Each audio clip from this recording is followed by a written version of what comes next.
Hello dear student, I hope you all are in good health. आप अपना पढ़ाई बहुत अच्छे से कर रहे होंगे, मुझे उम्मीद है।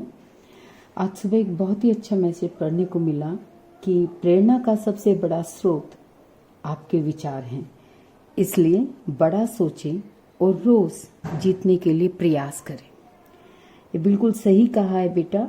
आप जैसे अपने विचार रखेंगे वैसे ही आपको अच्छा काम और आपके अपने उद्देश्य को फुलफिल करने में आपको जो आपका जो एक तरह से जो आप अपने दिमाग को तैयार करते हैं, अपनी दिनचर्या को डिसाइड करते हैं, ये इसका मेन स्रोत क्या है कि आप क्या सोच रहे हैं। तो अभी हम बहुत ही मुश्किल समय से गुजर रहे हैं। क्वारंटाइन पीरियड ये एक तरह से हमारी हर तरीके से परीक्षा ले रहा है, हमारे धैर्य की, हमारी सोच की। हम अपनी प्रकृति के लिए क्या सोच रहे हैं, हम क्या अच्छा कर रहे थे, क्या बुरा कर रहे थे। और सबसे बड़ा हमारी परीक्षा आज कल जो चल रही है वो है टाइम मैनेजमेंट, समय का सदुपयोग और अनुशासन।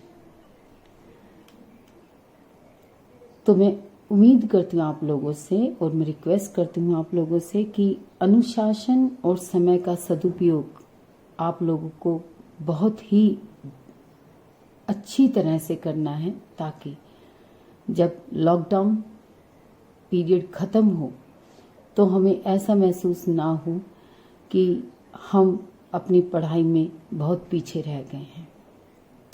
ज़्यादा समय ना लेते हुए मैं अपने टॉपिक पर आती हूँ। बेटा, लास्ट लेक्चर में हमने इक्विपोटेंशियल सरफेस पर छोड़ा था। मैंने कहा था कि we will discuss equipotential surface. तो इक्विपोटेंशियल सरफेस क्या होती है? वो उन पॉइंट्स का लोकस है जहाँ पर जो इलेक्ट्रोस्टैटिक पोटेंशियल की वैल्यू सेम होती है। So by definition an equipotential surface is the locus of points at which the potential due to a charge distribution is same. यहाँ मैं एग्जाम्पल ले रही हूँ एक पॉइंट चार्ज का कि ये देखिए मैंने ये XY प्लेन लिया है। हालांकि हम इसको आगे सोचेंगे कि हम इसको 3D में इसको डेवलप करेंगे, इसी डायग्राम को। ये I have taken XY plane and we have taken a point charge Q, okay, at the center of this reference frame or this XY plane. Now I have taken various points at some distance from the point charge Q, and this distance, let's say it is this distance I have taken, it is equal to 3 centimeter. I'll mark it. एक side में मैं इसको mark कर देती हूँ। This distance is 3 centimeter. 3 centimeter. At every point in every direction the distance is 3 centimeter, and we have taken various points. Let it be A1, A2, A3 and so on. ठीक है? And let us have the value for Q is 6 microcoulomb. अब बेटा अगर मैं आपको एक काम दूं कि ये जितना भी मैंने पॉइंट्स लगाए हैं जो कि 3 सेंटीमीटर पर हैं Q से, इन सभी पॉइंट्स पर A1, A2, A3, A4, A5 इन सभी पर आप पोटेंशियल की वैल्यू बताएं। तो अगर हम देखें फॉर्मूला लगाएं at A1, it is 9 into VA1, 9 into 10 to the power 9 into 6 into 10 to the power minus 6 upon R कितना है 3 centimetre converted into metres 3 into 10 to the power minus 2 metre. तो बेटा ये आपका आ जाएगा, it is 18 into 10 to the power 5 volt. ठीक है, अगर मैं A2 पर कैलकुलेट करूं तो Q भी सेम है, K की वैल्यू भी सेम है, क्योंकि यहाँ हम जो देख रहे हैं जो चारों तरफ जो हम ये पॉइंट्स हमने लिया है, ये हम मान के चलेंगे कि यहाँ पर हम मीडियम जो है वो आइसोट्रॉपिक मानकर चलें। सेम मीडियम में सभी पॉइंट्स है, ऐसा नहीं कि ये पॉइंट्स आपका एयर में आ गया है, ये आपका वाटर में आ गया है। We are here considering the medium to be isotropic in nature. So we will take the value of K same 9 into 10 to the power 9. So what you will find for A2, again K is same 9 into 10 to the power 9, Q is same 6 into 10 to the power minus 6, and also the distance is same 3 into 10 to the power minus 2. Again you will come to the same result 18 into 10 to the power 5 volt. तो आप देखिए, जब आप सभी points पर इन पर potential find out करेंगे तो आप ये कहेंगे कि मैम इन सभी पॉइंट्स पर पोटेंशियल क्या है, सेम है। then what I do, I will join all the points having same value of potential.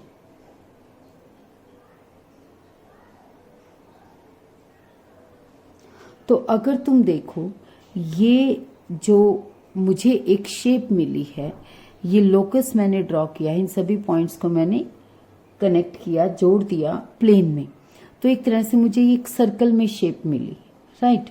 अब अगर मैं आपको कहूं कि यहाँ z एक्सिस और ले लो और 3 सेंटीमीटर डिस्टेंस पर आप इनफाइनाइट टाइम्स चारों तरफ, इनफाइनाइट पॉइंट्स आप चारों तरफ जो है मार्क कर दीजिए 3 सेंटीमीटर्स पर, और फिर वहां उन सभी पॉइंट्स पर आप पोटेंशियल कैलकुलेट करेंगे। आप कहेंगे कि उन सभी पॉइंट्स पर पोटेंशियल की वैल्यू क्या आएगी, 18 into 10 to the power 5 volt. फिर आप अगर सोचो तो उन सभी पॉइंट्स को अगर आप जोड़ दें तो आपके पास एक सरफेस मिलेगी, और वो सरफेस स्फेरिकल सरफेस होगी। That will B spherical surface, and that spherical surface is called the equipotential surface for point charge Q at a distance 3 centimeter from the point charge. At a distance 3 centimeter अगर मैंने कहा तो इसका मतलब ये है कि अगर हम डिस्टेंस चेंज कर देंगे तो हमें फिर एक इक्विपोटेंशियल सरफेस मिलेगी, और उस इक्विपोटेंशियल सरफेस पर क्या potential 18 into 10 to the power 5 ही रहेगा? नहीं, पोटेंशियल विल चेंज, क्योंकि पोटेंशियल किस बात पर डिपेंड करता है, चार्ज पर डिपेंड करता है और डिस्टेंस पर। यहां हमने चार्ज को सेम रखा है। अब अगर मैं आपको कहूं कि आप एक इक्विपोटेंशियल सरफेस आइडेंटिफाई करो जो कि 5 सेंटीमीटर के डिस्टेंस पर है Q से, ये हो जाएगा, ये हो जाएगा इधर,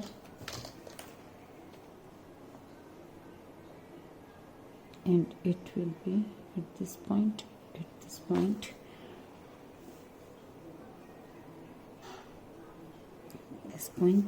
तो ये एक तरह से हमारे पास एक और हमें सर्कल मिल जाएगा, like this, you will get another circular और स्फेरिकल इक्विपोटेंशियल सरफेस। लेकिन यहाँ पर जो पोटेंशियल है, मानो मैंने इस पोटेंशियल की वैल्यू V1 दी है और ये है 18 into 10 to the power 5 volt, तो यहाँ जो पोटेंशियल की वैल्यू होगी, अब ये डिस्टेंस हो गया 5 सेंटीमीटर, तो यहाँ पोटेंशियल की वैल्यू जो है वो अलग होगी, 9 into 10 to the power 9 into 6 into 10 to the power minus 6 upon 5 into 10 to the power minus 2, and this value obviously it will be less than 18 into 10 to the power 5 volt. Okay, so I will mark this potential as V dash. अब आपको इस बात को समझना है कि एक equipotential surface के सभी पॉइंट्स पर पोटेंशियल की वैल्यू सेम रहेगी, लेकिन अगर कोई दूसरी इक्विपोटेंशियल सरफेस है तो वहां पर जो पोटेंशियल की वैल्यू होगी वो डिफरेंट होगी, but that value will remain same on that all the points on that equipotential surface, right बेटा। अब अगर मैं एक पॉइंट चार्ज का यहाँ पर इक्विपोटेंशियल सरफेस की बात करूं तो आप देख रहे हैं कि हमें स्फेरिकल सरफेसेस यहाँ मिलती रहेंगी, ठीक है। और इन स्फेरिकल सरफेसेस के बीच में गैप क्या होगा, ये डिपेंड करता है आपका कि इलेक्ट्रिक फील्ड कैसा है, इलेक्ट्रिक फील्ड वेरिएबल है या इलेक्ट्रिक फील्ड कांस्टेंट है। हाँ जी बेटा, एक पॉइंट चार्ज के केस में इक्विपोटेंशियल सरफेसेस के बीच में गैप जो है, हम इस रिलेशन से हम समझेंगे कि क्या गैप इक्विपोटेंशियल सरफेसेस के बीच में सेम रहेगा या डिफरेंट रहेगा। अब आप देखिए E is equal to minus d V by d x, ये हम पढ़ चुके हैं। यहाँ पर व्हाट इज डी वी, यहाँ समझिए कि ये दो इक्विपोटेंशियल सरफेसेस के बीच में पोटेंशियल डिफरेंस है, right. And what is D x, it is the perpendicular distance between two equipotential surfaces. Okay, अब अगर मैं बहुत सारी मेरे पास इक्विपोटेंशियल सरफेसेस हैं और मान लीजिए मैं चाहती हूँ कि dv जो है वो कांस्टेंट रहे, तो आप पाएंगे कि E is proportional to 1 by dx, और you can also say that dx is proportional to 1 by E। इसका मतलब ये है, अगर आपका इलेक्ट्रिक फील्ड, अगर आप दो इक्विपोटेंशियल सरफेसेस के बीच में अगर गैप बढ़ रहा है, तो यानी कि इलेक्ट्रिक फील्ड क्या हो रहा है, डिक्रीज हो रहा है। और अगर गैप कम हो रहा है तो इलेक्ट्रिक फील्ड क्या हो रहा है, स्ट्रॉन्ग हो रहा है। फाइन। और यहाँ पर ये जो नेगेटिव साइन है, ये नेगेटिव साइन भी आप देखिए कि जो इलेक्ट्रिक फील्ड है वो हमेशा पोटेंशियल के डिक्रीज होने की डायरेक्शन में पॉइंट करेगा। Okay, now if I consider a point charge, और मैं फटाफट पॉइंट चार्ज का इलेक्ट्रिक फील्ड ड्रॉ करूंगी, और इसका हम इसमें देखेंगे कि इक्विपोटेंशियल सरफेस क्या बनती हैं। ये पॉइंट चार्ज पॉजिटिव मान लीजिए, ये इसका इलेक्ट्रिक फील्ड हो गया। अब आप एक चीज देख रहे हैं कि इलेक्ट्रिक फील्ड जो है वो डिक्रीज हो रहा है इस डायरेक्शन में, he is decreasing.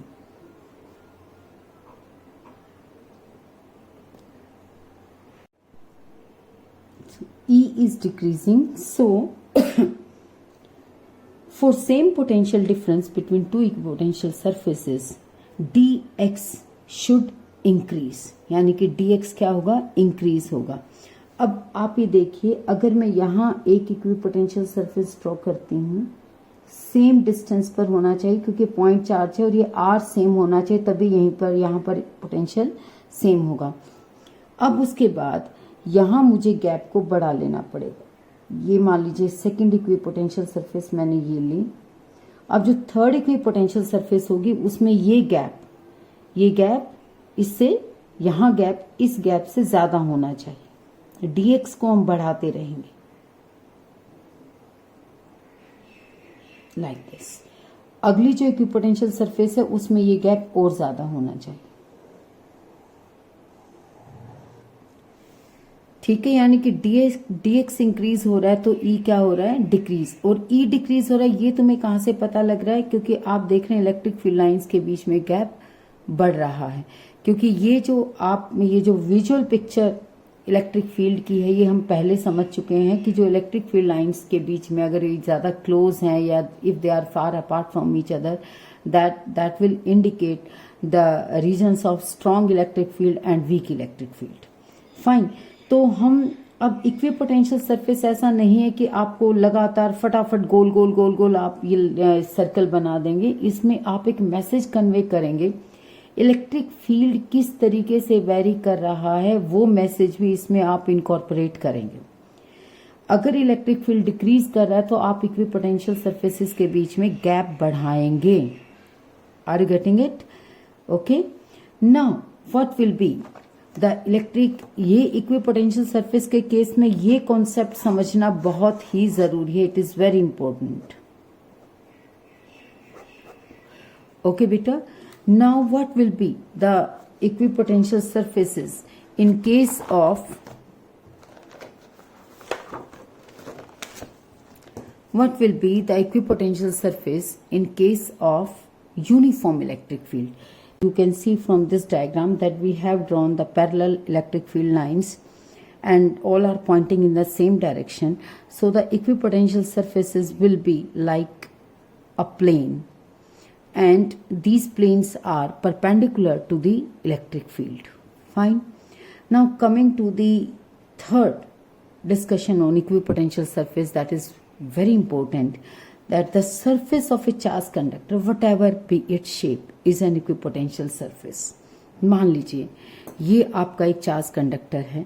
Charge conductor है यानी कि चार्ज इसकी बॉडी पर यूनिफॉर्मली डिस्ट्रीब्यूटेड है, राइट. और ये चार्ज इक्विलिब्रियम कंडीशन में है यानी कि net force acting on the charge is 0. और स्टैटिक कंडीशन में है यानी कि सारे चार्जेस जो है अपनी अपनी पोजीशन ले चुके हैं, वो यहाँ से मूव नहीं करेंगे. अगर मूव करेंगे तो इलेक्ट्रोस्टैटिक्स की कंडीशन यहाँ पर आपकी फुलफिल नहीं होगी. अब हमें डिस्कस करना है कि अच्छा ठीक है ऐसा है तो ये इक्विपोटेंशियल सरफेस कैसे हुई. अगर ये इक्विपोटेंशियल सरफेस ना हो तो क्या होगा, उल्टा चल के देखो. मान लो मैं कहती हूं कि इस पॉइंट पर V1 पोटेंशियल है और इस पॉइंट पर V2 पोटेंशियल है, and let's say V2 is greater than V1. तो क्या होगा, जब कभी भी चार्जेस का फ्लो होता है एक बॉडी से दूसरी बॉडी में, अगर वो हमने टच किए हुए हैं या उनको हमने किसी कंडक्टिंग वायर से कनेक्ट किया हुआ है. सो बेटा इन फ्रिक्शनल इलेक्ट्रिसिटी में कुछ मैंने टॉपिक्स अभी डिस्कस नहीं किए हैं, वो जानबूझकर डिस्कस नहीं किए हैं क्योंकि वहाँ पर एक बॉडी से दूसरी बॉडी में जो चार्ज बॉडीज़ हैं अगर हम उनको कांटेक्ट में लाएं या किसी कंडक्टिंग वायर से कनेक्ट करें तो एक बॉडी से दूसरी बॉडी में चार्जेस ट्रांसफ़र होते हैं. वो क्या क्राइटेरिया हैं, चार्जेस इक्वल हो जाएंगे उतना ट्रांसफ़र होगा. और what is the basic concept behind the transfer of charge from one charge body to another charge body is the potential. तो जब तक पोटेंशियल का कॉन्सेप्ट आपको क्लियर नहीं होगा आप वो कॉन्सेप्ट समझ नहीं पाएंगे, क्योंकि फ्रिक्शनल इलेक्ट्रिसिटी में अगर चार्जेस के ट्रांसफ़र के कोई भी केसेस वहाँ लिए गए हैं वहाँ पर आइडेंटिकल बॉडीज़ को मेंशन किया हुआ है, जहाँ आइडेंटिकल वर्ड बहुत ही सिग्निफिकेंस यहाँ लिए हुए, क्योंकि that makes that the bodies are having equal potential. Fine. So first of all we will have the full concept of potential, and then we will back to charge bodies. Okay, then we will have some discussion on polarization, electrostatic induction, and then what are the conditions for the transfer of charge from one body to another body. अभी हम इसकी बात कर रहे हैं. तो देखिए ये कंडीशन होती है हमेशा चार्ज के ट्रांसफ़र की कि हमेशा charge body at high potential to body at low potential में ट्रांसफ़र होगा, और वो भी होगा पॉजिटिव चार्ज. ये ध्यान रख लीजिए. करंट इलेक्ट्रिसिटी में भी आपको याद रखना होगा कि अगर पॉजिटिव चार्ज का ट्रांसफ़र है तो हमेशा हाई पोटेंशियल से low potential, high to low potential, और जो नेगेटिव चार्ज है वो लो से हाई पोटेंशियल में ट्रांसफ़र होगा. ओके, तो मान लीजिए अगर ये जो कंडक्टर है इसकी सरफेस पर हम ये मान के चलते हैं, मान लो कि हर जगह पर पॉइंट्स पर पोटेंशियल अलग अलग है. एक पॉइंट है जहाँ V1 पोटेंशियल है, एक पॉइंट है जहाँ V2 पोटेंशियल है. तो अगर पोटेंशियल डिफरेंस क्रिएट हो गया तो फिर तो चार्ज मूव करना शुरू कर देंगे. V2 जहां पर पोटेंशियल है वहां से चार्ज शिफ्ट होना शुरू हो जाएगा, कहाँ, लो पोटेंशियल की तरफ, यानी कि चार्जेस तो स्टैटिक नहीं है. और चार्जेस स्टैटिक नहीं है, it means there is some work done on the charges, there is some work done by the electric field along the surface. That is also not true because electric field is perpendicular to the surface of the conductor. तो आप देख रहे हैं ये possible है ही नहीं कि कोई चार्ज कंडक्टर है और वो स्टैटिक कंडीशन में चार्जेस रेस्ट पर हैं, तो कोई डिफरेंट पॉइंट्स ऐसे होंगे जहां पर पोटेंशियल अलग अलग होगा. So the surface of a charged conductor, whatever be its shape, is an equipotential surface.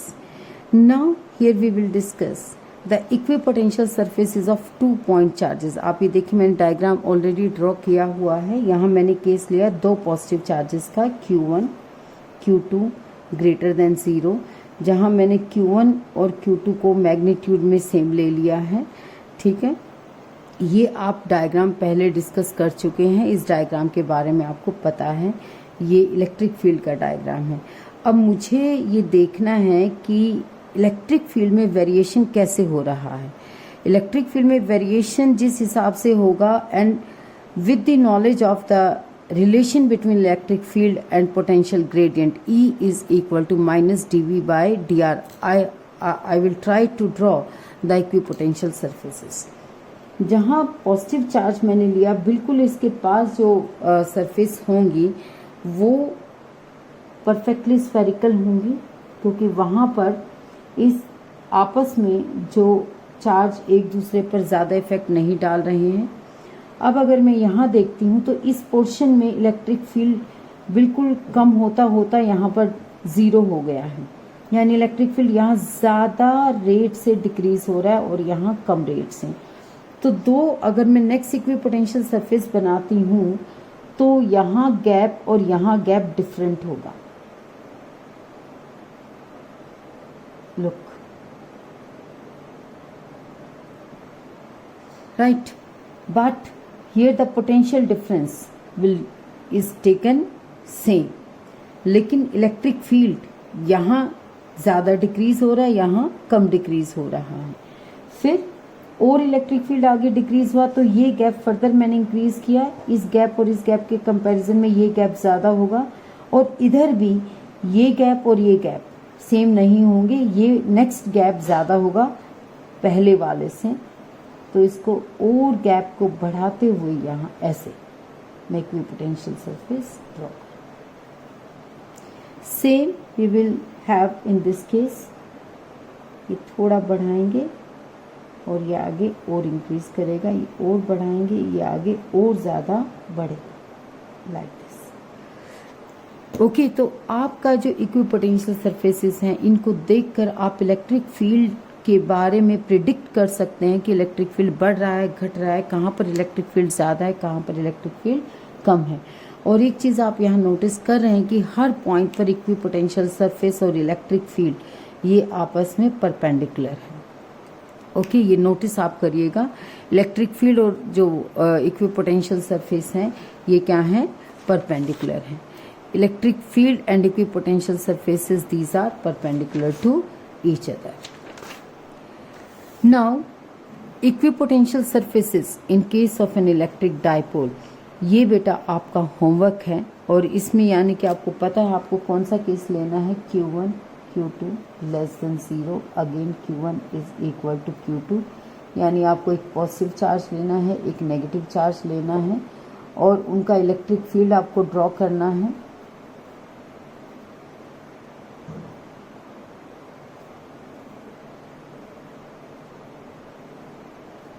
अब तुम्हें इस बात को नोटिस करना है कि इस पोर्शन में इलेक्ट्रिक फील्ड बढ़ रहा है और यहाँ इलेक्ट्रिक फील्ड घट रहा है, तो यहाँ पर इक्विपोटेंशियल सरफेसेस के बीच में गैप कम होता चला जाएगा सक्सेसिव, और यहाँ गैप बढ़ता चला जाएगा। ये मैं आपको थोड़ा सा हिंट दे रही हूँ and you will try yourself. Now coming to the properties of equipotential surfaces.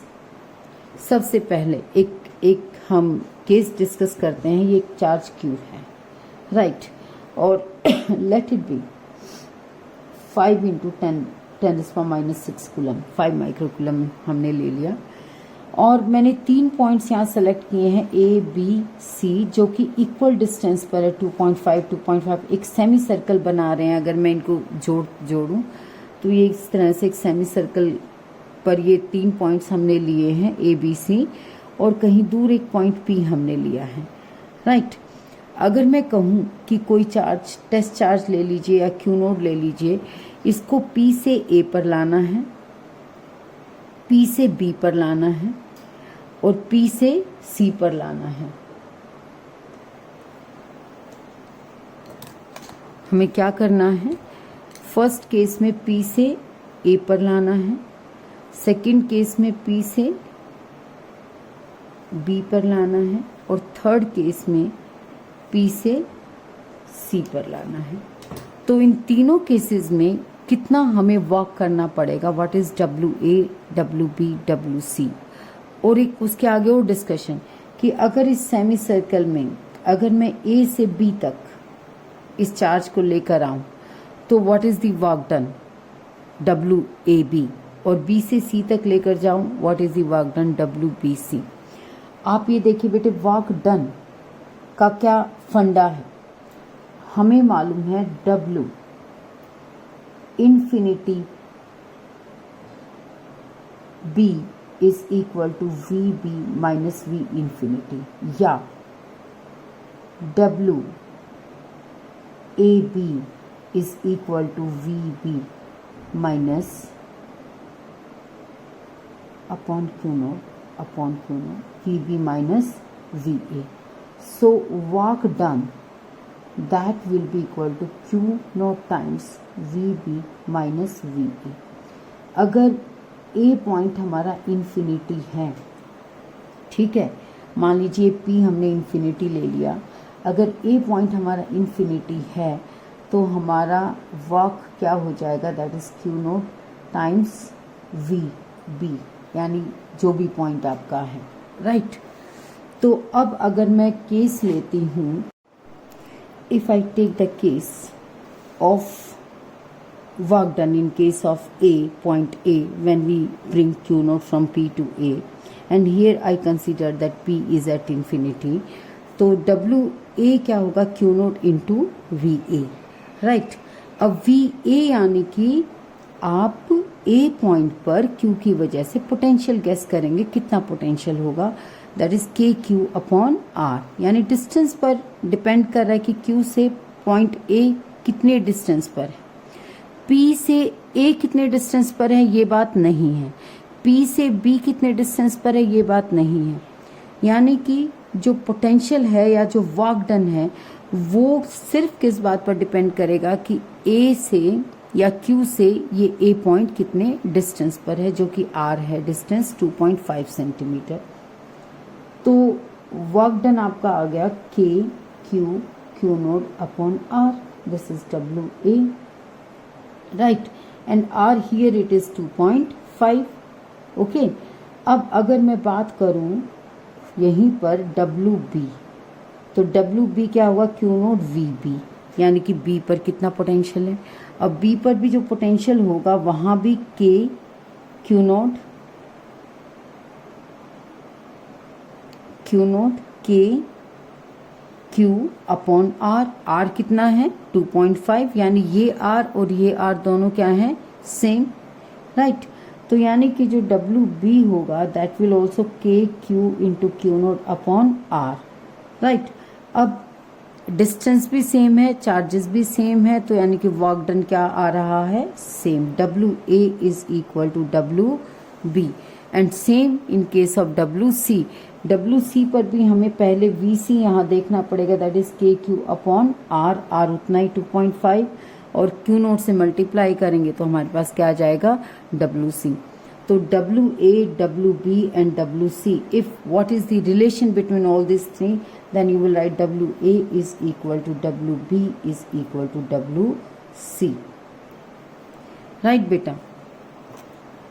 अब आ जाइए इस सेमी सर्कुलर पाथ पर। अगला सवाल है what is W A B.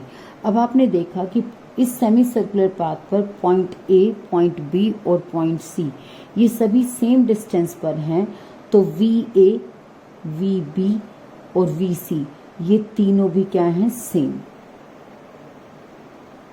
Correct. तो what is W A B, W A B क्या हुआ, Q naught into V B minus V A, and here V B minus V A is 0, so WAB is 0। अब ये आप इसकी property, पहली property पढ़ें, that no work is done in moving a charge on an equipotential surface, कि किसी भी equipotential surface पर अगर हम किसी भी चार्ज को मूव करेंगे तो हमें कोई भी वर्क करना नहीं पड़ेगा, ओके। अब इसी केस में एक एग्जांपल मैं आपसे डिस्कस करूं कि एटम के स्ट्रक्चर पर चलिए। पॉजिटिव चार्ज न्यूक्लियस पर है और इलेक्ट्रॉन्स अपने स्टेशनरी एनर्जी लेवल्स में मूव कर रहे हैं, ठीक है। सपोज ये आपका न्यूक्लियस है और यहाँ पर जो इलेक्ट्रॉन्स हैं वो अपने स्टेशनरी ऑर्बिट में मूव करें, यानी कि Q जो है, यहाँ एक इलेक्ट्रॉन पर जो नेगेटिव चार्ज है वो हम मान सकते हैं। हम कहते हैं कि जो इस इलेक्ट्रॉन पर जो नेगेटिव चार्ज है और न्यूक्लियस पर जो पॉजिटिव चार्ज है, let it is Q and this is Q, और इन दोनों के बीच में जो डिस्टेंस है वो R है, तो इनके बीच में एक इलेक्ट्रोस्टैटिक फोर्स एक्ट कर रहा है, that is Q upon R square. और ये इलेक्ट्रोस्टैटिक फोर्स सेंट्रीपिटल फोर्स का रोल प्ले कर रहा है, and it is making the electron to move around the nucleus. अब अगर ये सवाल किया जाए कि ये जो फोर्स है इसको मूव कराने में कितना वर्क कर रहा है, what is the work done by the electrostatic force on the electron to move it around the nucleus or in its stationary energy level, then the work done is zero। आप इस चीज़ को कई concept से आप बता सकते हैं कि आप कोस थीटा ज़ीरो है, आप ये भी कह सकते हैं कि डिस्प्लेसमेंट और फोर्स की डायरेक्शन 90 डिग्री है, परपेंडिकुलर है। आप ये भी कह सकते हैं कि इलेक्ट्रोस्टैटिक फोर्स एक कंजर्वेटिव फोर्स है, तो क्लोज पाथ में जो वर्क डन होगा वो ज़ीरो होगा। अब पोटेंशियल के कॉन्टेक्स्ट में आप इसको कैसे समझाएंगे कि सेम डिस्टेंस पर है, जितने भी पॉइंट्स हैं, पोजीशंस हैं, और यहाँ पर सभी पर पोटेंशियल क्या है, सेम है, तो चार्ज इक्विपोटेंशियल सरफेस पर मूव कर रहा है, then the work done by the electrostatic force that will be equal to zero. Okay, I think कि ये प्रॉपर्टी आपको समझ में आ गई होगी। और ये प्रॉपर्टी इतना डिटेल में मैंने क्यों आपसे डिस्कस की है, क्योंकि इस पर 1 मार्क क्वेश्चन आ सकता है या 2 मार्क क्वेश्चन भी आ सकता है विद जस्टिफिकेशन। आपसे जस्टिफिकेशन पूछा जा सकता है कि वर्क डन अगर ज़ीरो है तो बताइए क्यों। Okay, now coming to the second property, अब फटाफट थोड़ा सा कवर करेंगे। The second property of equipotential surfaces, that is electric lines of force and the equipotential surfaces constitute a mutually perpendicular network। तो ये बेटा आपने पीछे जब हमने इक्विपोटेंशियल सरफेसेस पढ़ी हैं और ड्रॉ करनी सीखी है तो वहाँ आपको पता है कि इक्विपोटेंशियल सरफेसेस क्या आ रही हैं, they are perpendicular to the electric field because these are the locus of all the points where the potential has the same value. Okay, and this locus and this surface is coming out to be perpendicular to the electric field. Fine. Now equipotential surfaces they cannot intersect each other। ये property आपने electric lines of force में भी पढ़ी कि electric lines of force जो हैं वो intersect नहीं कर सकती, क्योंकि अगर किसी पॉइंट पर इलेक्ट्रिक फील्ड लाइंस अगर इंटरसेक्ट करेंगी then there will be 2 directions of electric field intensity which is impossible. ठीक है, तो अगर हम यही बात इक्विपोटेंशियल सरफेसेस की करें तो अगर मैं इनके परपेंडिकुलर एक पॉइंट पर ड्रॉ करूं जो कि इलेक्ट्रिक फील्ड्स को शो करेंगे, मान लीजिए ये एक इक्विपोटेंशियल सरफेस है, ये दूसरी है, तो इस इक्विपोटेंशियल सरफेस पर मैंने ये परपेंडिकुलर ड्रॉ किया जो कि इलेक्ट्रिक फील्ड को दिखा रहा है E2 को, और सॉरी E1 को, V1 के परपेंडिकुलर E1 होगा और V2 के परपेंडिकुलर E2 होगा। तो यहाँ अगर इक्विपोटेंशियल सरफेसेस अगर हम मानते हैं इंटरसेक्ट कर सकती हैं तो उनके परपेंडिकुलर्स भी इंटरसेक्ट करेंगे, और अगर उनके परपेंडिकुलर इंटरसेक्ट करेंगे then there will be 2 directions of electric field intensity at the same point which is impossible. So equipotential surfaces they also cannot intersect each other because E and V these two are perpendicular to each other।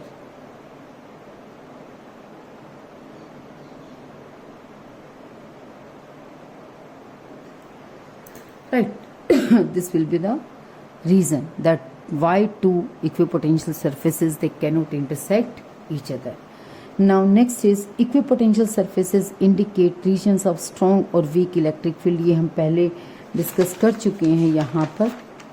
How to draw the equipotential surfaces, जहाँ equipotential surfaces के बीच में gap कम होगा, यहाँ पर ये हमने discuss किया था चार्जेस में कि जहाँ गैप कम होगा that region will indicate the region of strong electric field, और जहाँ गैप बढ़ जाएगा that will indicate the regions of weak electric field. Now equipotential surfaces, they have their own importance. कई बातें हमें, कई कॉन्सेप्ट हमें क्लियर होते हैं इक्विपोटेंशियल सरफेसेस को अगर हम देखें किसी चार्ट सिस्टम में, हमें ये भी पता लगता है कि वर्क डन का क्या इसमें स्टेटस रहेगा. And even we can also tell something about the strength of electric field, that is importance of equipotential surfaces when these are closed, then that will indicate strong electric field, and when they are spaced apart, then that will indicate weak electric field. So in other words, we can say that equipotential surfaces, they give visual picture of the electric field. And now coming to the last segment of the lecture, that we will discuss a problem here, that here these black lines, they are indicating equipotential surfaces and they are at 10 centimeter distances.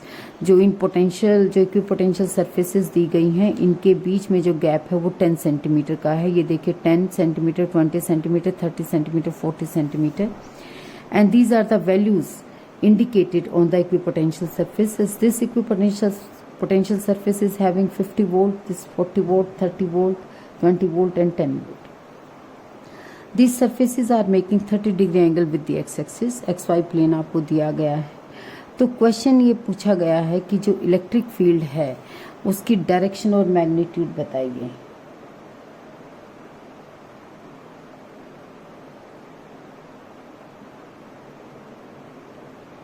Magnitude बताइए. अब सबसे पहले जो relation, इसमें जो की point हमारा होगा वो होगा E is equal to minus d V by d R. Equipotential surfaces में इलेक्ट्रिक फील्ड हमेशा, ये नेगेटिव साइन मैंने बताया है, हमेशा जब पोटेंशियल जिस डायरेक्शन में डिक्रीज करता है उस डायरेक्शन में पॉइंट करेगा. अगर आप देखें यहाँ पर इस पॉइंट चार्ज का केस में यहाँ पर आपको बता रही हूँ. आपको पता है पॉइंट चार्ज का केस से जैसे R इंक्रीज करता जाएगा और जो V है, V होता है KQ अपॉन R. तो V is inversely proportional to distance. जितना ज़्यादा डिस्टेंस आप लेंगे उतना ही V की वैल्यू कम होती जाएगी. और इस केस में जो पोटेंशियल इलेक्ट्रिक फील्ड है इट इज पॉइंटिंग आउटवर्ड. समझ में आया? तो यानी कि अगर मैं कहूँ कि पोटेंशियल किस डायरेक्शन में डिक्रीज होता जा रहा है, पोटेंशियल डिक्रीज हुआ, डिक्रीज हुआ, डिक्रीज हुआ, डिक्रीज हुआ, डिक्रीज हुआ, पोटेंशियल इस डायरेक्शन में डिक्रीज हो रहा है, तो इलेक्ट्रिक फील्ड की डायरेक्शन इस सिस्टम में रेडियली आउटवर्ड है. ठीक है. This is E, why the negative sign is here in this expression. तो इसी क्लू का यूज करते हुए हम पता लगाने की कोशिश करेंगे कि इलेक्ट्रिक फील्ड की डायरेक्शन क्या होगी. इलेक्ट्रिक फील्ड की ये 50 वोल्ट है, ये 40 वोल्ट है, 30 वोल्ट है. पोटेंशियल किस डायरेक्शन में डिक्रीज हो रहा है? पोटेंशियल इस डायरेक्शन में डिक्रीज हो रहा है. क्या ये डायरेक्शन होगी? ये डायरेक्शन होगी.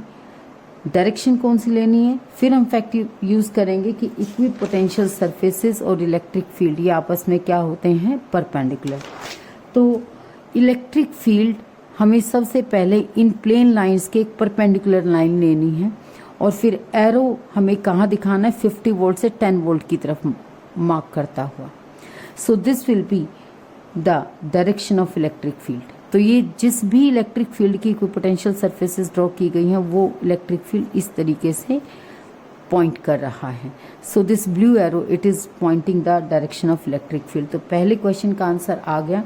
अब हमें इसका मैग्नीट्यूड, इलेक्ट्रिक फील्ड का मैग्नीट्यूड कैसे निकालेंगे? फिर यही चीज़ हम लेंगे. हमें dV पता लगाना है और हमें dr पता लगाना है.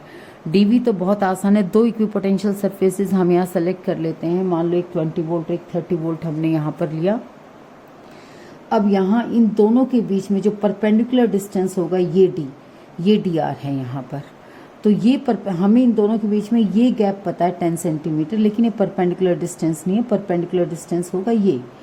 तो यहाँ इलेक्ट्रिक फील्ड को ही, ये डायग्राम मैंने यहाँ सेपरेट बनाया ताकि हमें आसानी से समझ में आ जाए.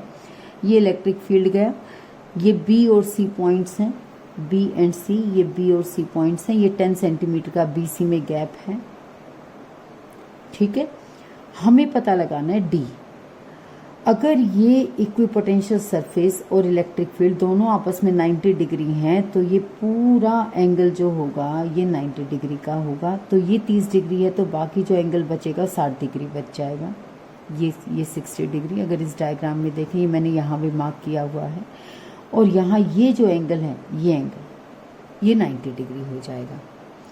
ठीक है, तो हम यहाँ इजीली हम यहाँ पर ले सकते हैं कि ए बी रेशियोज ले सकते हैं, ट्रिग्नोमेट्रिक रेशियोज। ये बेस हो गया आपका, ये ए सी परपेंडिकुलर हो गया, बी सी बी ए आपका बेस हो गया। A B upon B C is equal to cos 60 degree. तो आपका ए बी क्या है D, and what is B C, it is 10 is equal to cos 60 degree, and d is equal to 10 into 1/2, that is 5 centimeter, right? अब आप E is equal to minus dv यानी कि अगर मैं यहाँ पर 30 and 20 V4 minus V3, it is V4 minus V3 means 20 minus 30, that is minus 10, और आपका ये कितना होगा 5, okay centimeter. So it is 10 upon 5 into 10 to the power minus 2 Newton per coulomb, and that is equal to 2 into 10 to the power 2 Newton per coulomb. This will be the magnitude of the electric field. Okay, आप इसको और कैसे इसकी unit आप दे सकते हैं, that is V it is in measured in volt and R it is in measured in meters. So another unit for electric field that will be E is equal to 2 into 10 to the power 2 volt per meter. तो electric field की ये unit इस फॉर्मूले से जो हमने निकाली है वो भी आपको याद रखनी है। I hope that you have understood the concept of equipotential surfaces, their properties, and the conceptual problems now you can easily solve. Thank you and have a nice day. Stay safe, stay healthy. Bye bye.